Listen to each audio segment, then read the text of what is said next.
O caso mais grave que eu já atendi aqui de zumbido foi de um paciente de 40 e poucos anos, um homem que estava muito devastado mesmo. Ele estava inclusive sem trabalhar, a relação da família com a família dele estava bem ruim, também não estava dormindo e estava até sem vontade de comer. O primeiro questionário dele de gravidade, que foi o THI, deu um resultado de 96, sendo que o máximo é 100, então ele quase gabaritou esse questionário. Essa pontuação de zumbido a gente chama de catastrófico e o próprio nome já diz o que significa.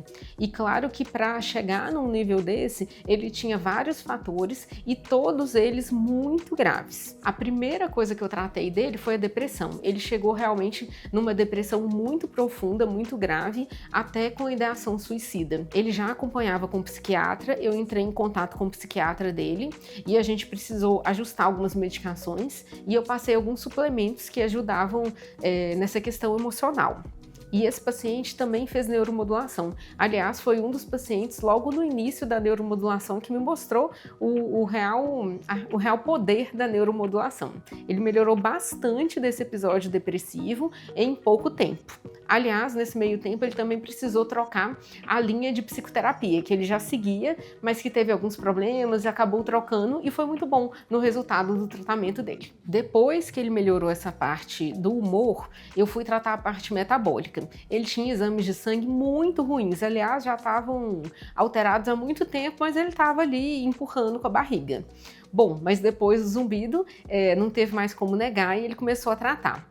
Ele tratou tanto com o endocrinologista quanto com o nutricionista e começou a fazer atividade física. Inclusive, ele emagreceu, olha, pelo menos uns 20 quilos aí. Tá bem diferente hoje. E depois que ele emagreceu, depois que ele passou pelo processo, ele nem precisou mais tomar remédio para glicose, para diabetes, que ele estava diabético já, não era nem pré-diabético, ele já era diabético, e nem para remédio de colesterol ele não precisou mais tomar. Além disso, ele tinha um componente somatosensorial muito importante. Então, ele tinha bruxismo e tinha colocado o Invisalign há pouco tempo.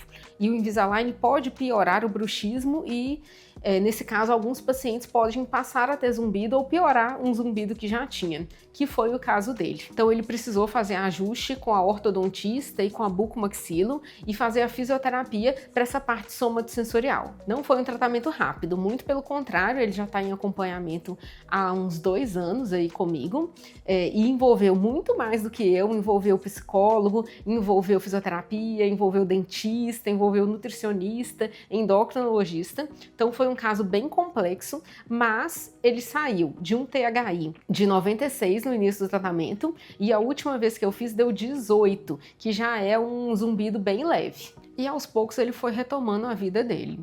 Rapidamente, depois que melhorou a depressão, ele já voltou a trabalhar, melhorou muito a relação com a família. Ele tá até mais bonito porque emagreceu, passou a ter mais cuidado com ele mesmo e com a própria saúde. Os exames de sangue dele hoje são outros. E esse caso me mostrou uma coisa muito importante. Se esse paciente melhorou, todo mundo pode melhorar. É claro que depende de tempo, depende de muita persistência do paciente, depende dele seguir corretamente todas as nossas orientações, depende de ter uma equipe muito bem formada, que fala a mesma língua, que é muito bem entrosada, mas que melhora. Se ele melhorou, saiu de um zumbido nota 96 em 100 e passou para 18, qualquer outro melhora.